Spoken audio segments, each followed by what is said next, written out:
development partners and private sector to join in these efforts and provide support as, where, and when they can. In Nairobi, settlements in riparian reserves have complicated the response efforts and compounded and aggravated the risk to human life, safety, and property destruction. The Ministry of Interior is hereby directed to enforce the relocation notices issued earlier upon their expiry at 6:30 p.m. today. We appreciate and thank members of the public who are already cooperating with government on the evacuation and relocation effort that is underway. I want to mention specifically citizens in different parts. I saw, for example, in Dandora, citizens themselves volunteering, removing their structures, carrying their wares, carrying their furniture, and looking for places to store them. It is an encouraging development that citizens are part of the solution and they are participating in the evacuation and relocation efforts. Further, the government appreciates the goodwill demonstrated by thousands of individuals and institutions, volunteers, and others who have made tremendous input into alleviating the suffering and pain by those affected by the prevailing crisis. In the same spirit, the public is called upon to respect and adhere to safety alerts and interventions and to cease and desist from risking their lives or the lives of others by daring the force of nature.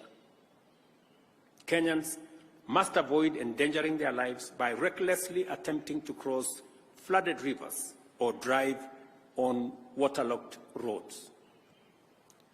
I extend my gratitude to the media for their commitment to contribute airtime worth Kenya shillings 100 million to support response to this crisis. The measures we are taking at present are aimed at responding to the current crisis in the immediate and the short term. For us to comprehensively address such a threat in the long term, we have to acknowledge and act to reverse the adverse effects of climate change. The current unprecedented crisis of floods that our country is experiencing, as well as the recent devastating drought our country faced, the worst in 40 years after 5 consecutive failed rains, is a direct consequence of our failure to protect our environment, resulting in painful effects of climate change as we are witnessing today.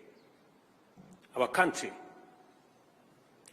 will remain in this cyclical crisis for a long time unless and until we confront the existential threat of climate change. Our climate action agenda is informed by the sad reality that our country's future remains under threat until we restore our degraded ecosystems, including forests, rivers, and wetlands. We must therefore remain committed to confront this existential challenge and do it head-on. It is imperative for us to prioritize environmental conservation efforts and implement aggressive reforestation and wetland restoration programs.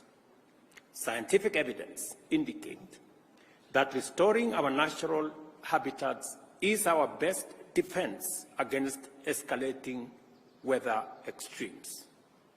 To this end, I urge you, fellow citizens, to sustain and intensify your positive response to the ecosystem restoration agenda, which aims to grow 15 billion trees nationwide within the next 10 years. This year's program on climate action agenda will be made public in the coming days.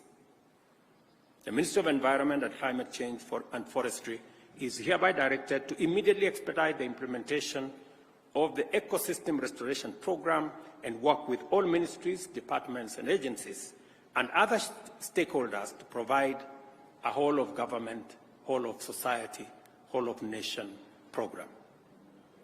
In the face of daunting challenges, immense threats, and unprecedented hazards, our nation has never faltered. The people of Kenya always stand with one another and work together to overcome adversity. We are called upon once again to join hands in this critical juncture and support each other until this season passes, and afterwards, in all endeavors to secure a sustainable future for generations to come. Together, we will win the war against climate change, and also we will build a resilient nation. Thank you very much. God bless you, and God bless our great nation, Kenya. Asanteni sana.